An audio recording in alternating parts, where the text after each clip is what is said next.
Coucou tout le monde. Bon allez, c'est reparti pour le petit récap du conseil municipal, comme d'habitude. Donc là, c'était le conseil du 3 octobre. On a commencé à 19h30 et on a fini à peu près vers 2h du matin. Voilà, pour ceux qui ont suivi sur Insta, c'était encore un peu long cette fois-ci. Alors, c'était long parce qu'on avait 19 points à l'ordre du jour. Évidemment, dans mon récap, je vais pas vous faire tous ces points-là. Je vais vous parler de 4 points, plus quelques questions qu'on a posées en fin de CM. On va d'abord parler de l'installation d'un nouveau conseiller municipal. Il y a une petite subtilité, vous allez voir. De la modification des APCP. Vous avez déjà expliqué ce que c'était, on va voir si vous avez suivi. La présentation du rapport d'activité de la SPL Vallée Sud Aménagement pour l'année 2021. Et enfin, le PEDT, le projet éducatif territorial, et le plan mercredi. Alors, commençons avec la première délibération. Donc, suite au décès de Monsieur Porcheron cet été, on a d'ailleurs fait une minute de silence en sa mémoire au début du conseil municipal, devait donc s'installer quelqu'un pour remplacer donc ce conseiller municipal. Et il s'avère que cette personne est une femme, Madame Claire Karajani. Sauf que la délibération, je vais vous la mettre en photo juste ici, mais en gros la photo dit, la délibération dit installation d'un nouveau conseiller municipal.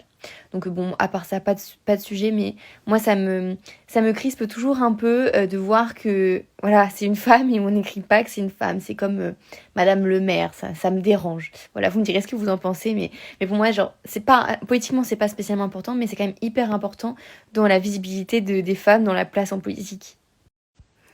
La délibération 5 porte sur la modification de 2 APCP. Qu'on a déjà parlé, les APCP, c'est les autorisations de programme et crédits de paiement, pardon.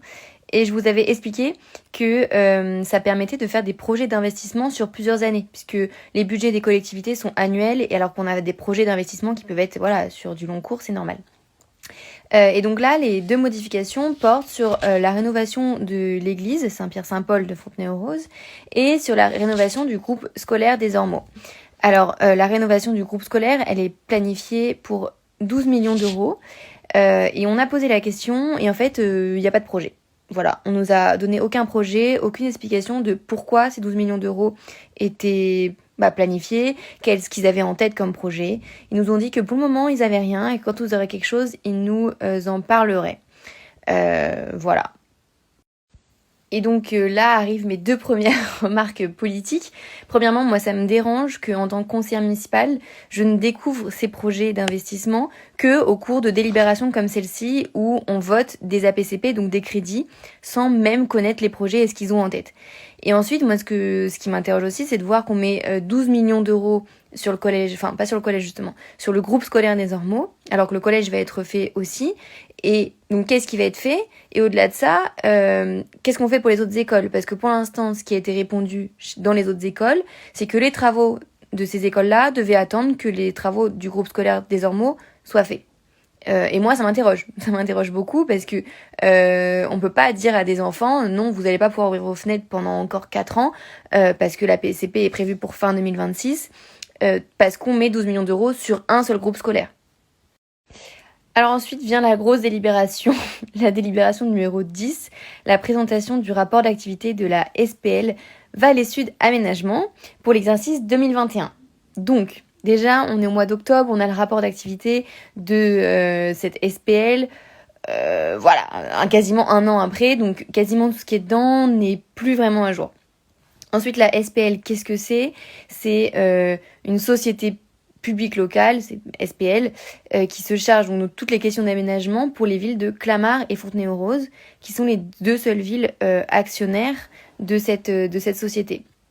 Et donc, le premier reproche, c'est que c'est très bien cette société pour plein de choses, ça permet d'externaliser pas mal de choses, mais c'est surtout quand même très opaque. C'est-à-dire que nous, on ne voit pas ce qui est fait par cette SPL, qui a des grands projets, qui travaille sur les gros projets de la ville de Fontenay-aux-Roses. La SPL, du coup, en 2021, a travaillé sur 5 projets pour la ville de Fontenay-aux-Roses. Donc, le Mail Boussicot, avec cette histoire d'immeubles supplémentaires pour pouvoir financer les travaux, donc ce qui fait bien débat, et où on a la confirmation qu'il y a eu un appel d'offres pour rechercher des architectes pour construire cet immeuble de 10 étages. Bref, c'était le moment rigolo. Pour une étude d'aménagement de ce qu'on appelle l'îlot Lombard-Potier, donc tout le grand triangle entre guillemets qu'il y a entre le RER, la rue des Potiers et l'avenue Lombard. Une étude sur Fahrenheit, mais qui tombe à l'eau maintenant parce que la RATP garde son centre bus. Qu'est-ce que j'oublie J'oublie la rénovation de l'intérieur du Théâtre des Sources et un projet, enfin l'étude d'un projet sur la partie Saint-Prix et Parc Sainte-Barbe avec une encore création d'une salle des fêtes. Donc voilà, je suis intervenue pour dire que déjà on aimerait bien avoir les montants de ces études qui ne verront pas le bout. Donc voilà, combien ça nous a coûté tout ça. Savoir qu'est-ce qu'il en était de ces projets, parce que la dernière chose que j'oublie, c'est la ZAC des Paradis, puisque c'est la SPL qui est en charge, enfin qui a la maîtrise d'ouvrage de tous les travaux des Blagies. Et donc j'ai redemandé le programme de ces travaux puisqu'il n'était plus à jour et on n'a pas obtenu. Voilà, puis des remarques sur le fait qu'ils font des projets et qu'encore une fois, on n'est pas informé et les Fontenaisiens non plus. Enfin, le PEDT, donc le projet éducatif territorial et le plan mercredi. Donc en fait, qui sont des plans pour 2022-2025, qui sont en gros les plans d'organisation des temps périscolaires et du coup mercredi, puisqu'il y a aussi plan mercredi, pour les enfants. Ça a été élargi aux enfants de 0 à 17 ans. Personnellement, je déplore le fait que ce plan soit très vide. En fait, on voit des grands objectifs, genre égalité des chances à l'école. Et moi, en pratique, j'ai pas d'éléments qui vont me faire dire Fontenay-aux-Roses, ils vont faire telle activité pour pouvoir aider les enfants, pouvoir permettre une meilleure intégration, une école inclusive. Enfin, c'est très peu précis, c'est très vague. Et puis, il n'y a pas de moyens, pas de programme. Donc voilà, vous avez des enfants à l'école, je vous invite à lire ce PEDT, c'est assez intéressant. Et après du coup toute cette partie des délibérations qui sont dans l'ordre du jour, vient la partie questions et vœux de l'opposition. Et donc, je vous raconterai pas parce que de nouveau ils ont été, aimables et pas du tout de mauvaise foi. Mais bon, ça je vous inviterai à regarder, je vais pas vous raconter. Mais j'ai posé du coup une question sur la situation de la petite enfance à Fontenay-aux-Roses, puisque donc des berceaux ont été gelés à Fontenay à cause de problèmes de recrutement, donc qui sont des problèmes nationaux. Mais voilà, je voulais savoir où en étaient ces recrutements.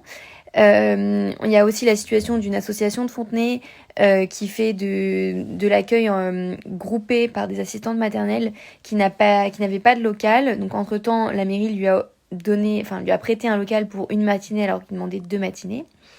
Et puis la réunion d'information aux familles qui a été supprimée. Du coup, sur cette réunion d'information aux familles, ils vont essayer de la reprogrammer parce qu'il y avait un manque d'inscrits. Donc affaire à suivre et je vous invite à vous inscrire tout de suite si vous voyez une nouvelle date arriver.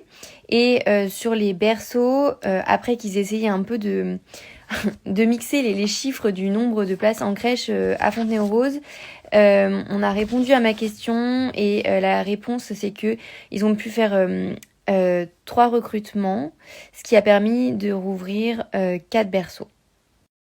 Et voilà, c'est fini pour ce conseil municipal du 3 octobre. Rendez-vous le 12 décembre pour le prochain. Voilà, j'espère que ce format vous plaît toujours. Et puis dites-moi si ça vous a manqué pendant cette longue période des vacances. Et puis pour les Fontenaisiens, si vous avez des questions, n'hésitez pas, je suis là pour ça.